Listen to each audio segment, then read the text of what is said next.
So hello and welcome to Blood on the Tamesis recap chats. For those of you who've been paying attention, this is the second one of these that we're doing, and the aim is just to kind of remind you and us also what's been going on in Blood on the Tamesis before we start off in Season 3, because obviously there's been much bigger gaps than normal and minor apocalypses going on all over the world. So, yesterday we had Bex with us. Today we have got Phil, who plays Silas, with us. Hello, Phil. Hello. So, Hello. It may seem like a long time ago in a galaxy far, far away, but if you can cast your mind back to Season 2, Yep. and just give us, if you can remember, kind of a little bit of where is Silas in terms of how he feels about what's going on at the end of Season 2. Right. Silas is willpower drained, gone. He's as to where he left. He is both in shock that the prince had fallen, but more in shock that the prince had gone so bestial. Yeah, so this is quite an important thing to raise, isn't it? Because Silas obviously fought in the games in Season 2, Yep. and he kind of pushed himself hard to try and succeed in the games, but also he was kind of psychically attacked, unbeknownst to him, during the games as well.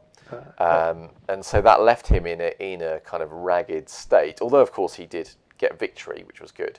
But it's left him kind of on the edge a little bit, which is an interesting place to be when Oxfordshire itself is also on the edge and kind of falling apart. But the other point you mentioned, actually, which I think is a really good one, is that, of course, it's not just that the prince lost the duel. Oh, spoilers, everyone. Anyway, it's not just that the prince lost the duel. It's also that the manner in which he lost it, in that it was an unbecoming manner for the prince, because it kind of went against the tenets of the oath, which of course are also our chronicle tenets. So sorry, yes, you were saying Silas is in shock. Yeah. So Silas is very much in shock at that, of course, having very much drilled into him that he must respect the oath, and realizing that for where he is, he needs to aim to become a knight of Oxfordshire. But with the situation as it is now, is that ever going to be possible? What's going to go on here? And with the lack of willpower, I don't think he can really mentally process any of that at this point. Yeah, so it's an interesting time, isn't it? Because his kind of dreams, such as they are in kind of jeopardy potentially at the moment, and there is a question mark over, I think when a character is also in a low point personally, but then there is the kind of the epic finale challenge thing to take on. There's the question of can he rise to that challenge or can he not? So a question that I have for you is, given that Silas is in this ragged place and that the structures around him that he has been trying to work his way up in are now under threat, what is he thinking about doing in Season 3? What are Silas's goals or plans at this time in Season 3? Well, I think Silas is going to look at reconnecting to a bit of his past, to who he was, because not only with the situation, he's also kind of just how much his life has just changed and transformed, and especially with what he's done, it's a bit of it's almost like a veil has been lifted of oh fuck,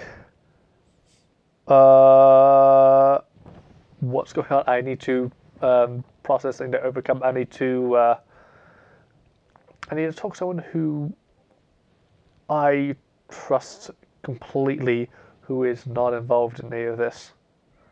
Okay, so there's a sort of going back to his roots kind of idea, and reconnecting maybe with who he was before he got swept up in all of this, which is interesting.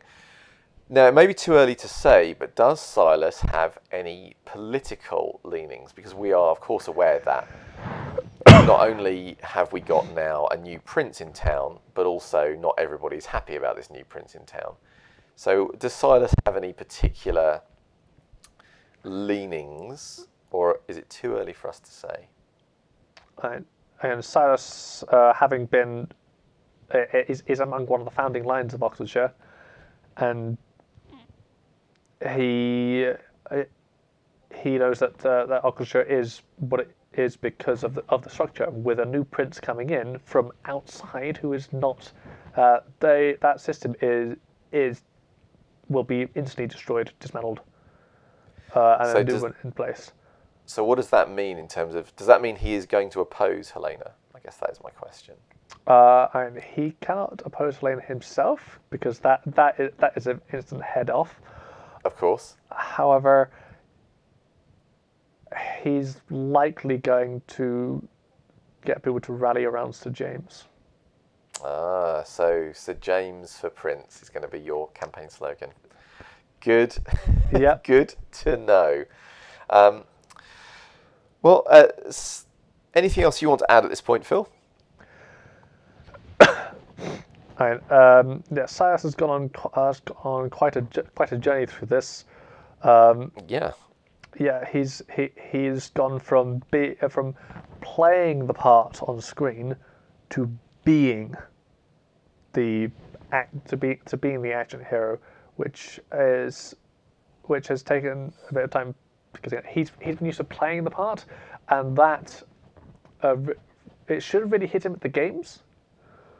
But then the fact of victory and just the decadence afterwards, and the drain of willpower, he just hasn't properly processed even with this time. But now I think it's hitting him.